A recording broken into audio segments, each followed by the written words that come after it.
Okay, so in complete and utter protest, I was looking at the coverage of Louis and Zara in Costa Rica and just what's been in the Twitterverse. Now, it's very clear when the comments are made about the snapshots that you can tell based on the comments if they're an auntie or a Larry. Because the aunties will say, "Oh, look, Louis so happy and he's being all so protective and gentlemanly." Well, the Larrys point out that Louis couldn't keep his hands off Harry. uh, if you look at all the old footage. Now, I have to say that I am kind of a hooey where, well, I'm these days I'm more of a hooey where I sort of believe that Larry was once real and I question whether they're together, but I go back and forth. So today I'm kind of a Larry again because I think that the reason why Harry Styles has looked kind of despondent, devastated, and kind of blah the last couple months is he probably knew, in my humble opinion, that this stunt was coming. And I think that this stunt is sort of to try to increase chatter in the social media space about the upcoming soccer aid where Zara's ex Sam is going to be there and Louis is going to be there. And I think it's to drum up some drama. I'm just disappointed that they've picked someone like Zara because I don't think someone like that should be eclipsing Louis and should be gaining traction. I, I don't. I think it's an uneven pairing of a stunt. And if I'm wrong, I will be the first to apologize to Louis. But honestly, dude, I'm looking at your photo. You look like you're just over it.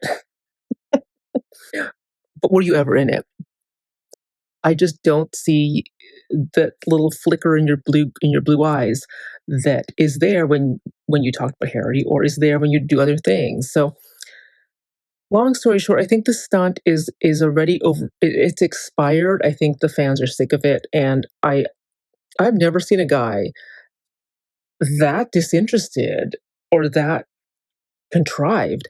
Now, when he was with Eleanor, I think that one of the fans or one of the someone commented on other videos that I've posted here that there was a friendship between Louis and Eleanor, and that's why it lasted so long. Now, that I have also thought myself because Eleanor did not eclipse Louis. Now, Eleanor was a private person, but she did have a presence. Now, I mean, whatever you want to say about Eleanor, she did have a presence, and I I think she was a bit like this is how I'm going to say this. She was kind of worthy of being around Louis because Eleanor has never sold anything to the media. Eleanor has never tried to like leverage having been involved with him when she was to kind of really commercialize that relationship. She's really not done any kind of like salacious thing. And that's why if you're gonna stunt him with someone that's actually better than Eleanor, because Eleanor was a class act, and Louis genuinely looked affectionate towards her because I do think that they really did have a friendship, and she was kind of doing him a favor. And stunts get paid. It's just you won't be able to know for sure until you have access to the accounting and the ledgers, but those are heavily guarded. Uh, so short of a court order, you'll never see it. But I think that this is why Harry's been so depressed because if you look at this photo here, this is like a very early One Direction photo.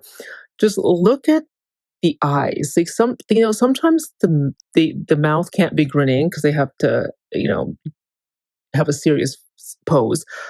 But look at the eyes. The eyes never lie, but you can force a grin. And I look at these Zara and Louis photos and I'm like, you're forcing a grin. Now, I think that this stunt has failed. I think that they're probably doubling down. The powers that be that somehow conjured up this duo. But when you're really into someone, you can't keep your hands off them. And he's just so controlled. because, like Niall Horan says, if you don't want to be Pap, don't be Pap. But again, look at this photo here. Look at just how natural and almost unconscious and uh, just unscripted the grinning is. Like it is like they're not even thinking. It is instinctive. Now, again, look at the eyes.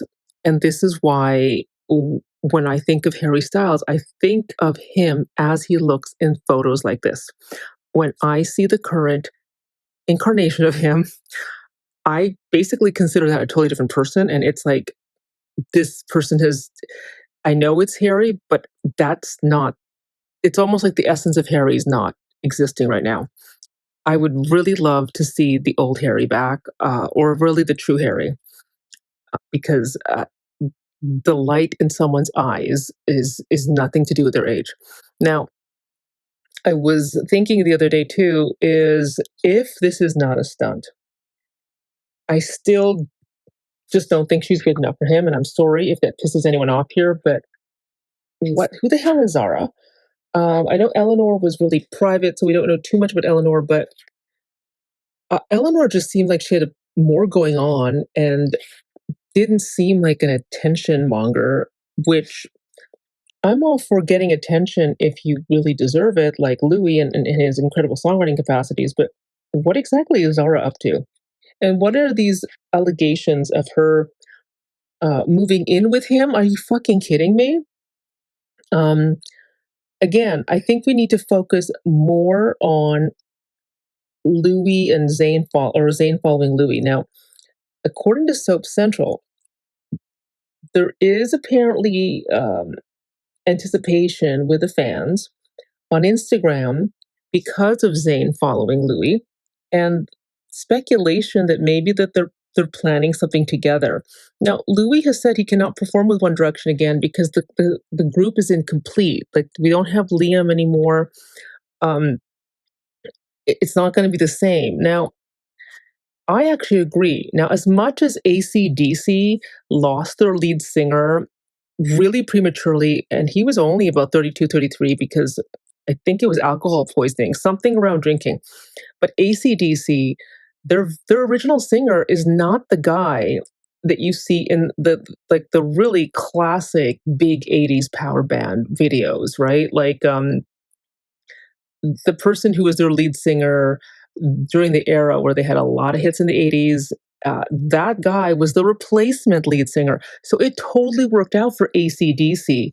It also worked out for Journey, where Steve Perry left, and then they replaced him with Steve Arceri first. Like they're on their fourth lead singer, but Steve Arceri looked nothing like Steve Perry, but he literally almost had the same voice. So it worked for them too.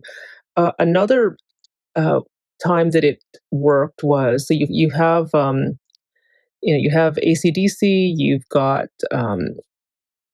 Journey, then you also have Van Halen, where David Lee Roth, really big personality, got replaced by Sammy Hagar. Totally different sound though. Unlike what happened with Journey, totally pulled it off. And then you've got this fandom of like people who really love Van Halen, regardless of who the lead singer is. So it has happened.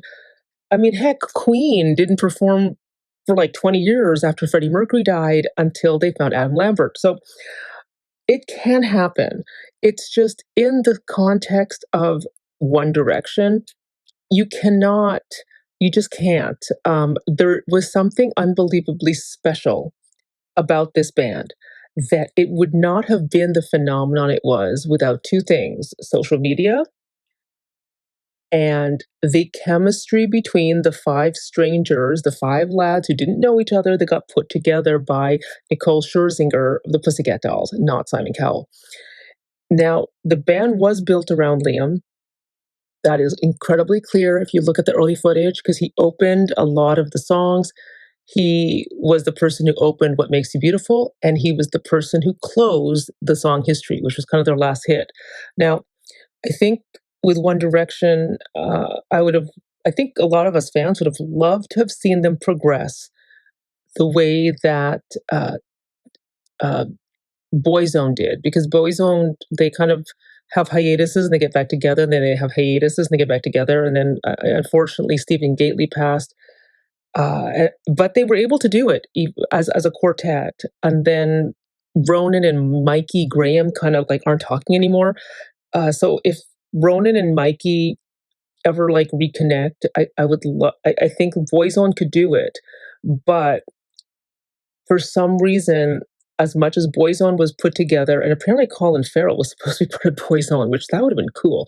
Um, I don't think that One Direction will ever be whole and will be ever be able to go on as a quartet the way that Boyzone did, because again, there is some magic formula that you can't replicate that I don't think the people who put them together could even describe how they did it. It was just all intuitive and instinctive. But there is no One Direction without Liam, and it goes beyond him being the one that the band was built around. It goes into it's kind of like a recipe, a really good recipe. You can maybe substitute a couple ingredients, but not the main ones, and you also cannot necessarily um, leave out an ingredient. If in fact leaving out an ingredient would even be worse. So it's sort of like the recipe that if one thing's not there, it'll fall apart. It won't coagulate and it won't come to fruition. That was One Direction, and the main ingredient was Liam.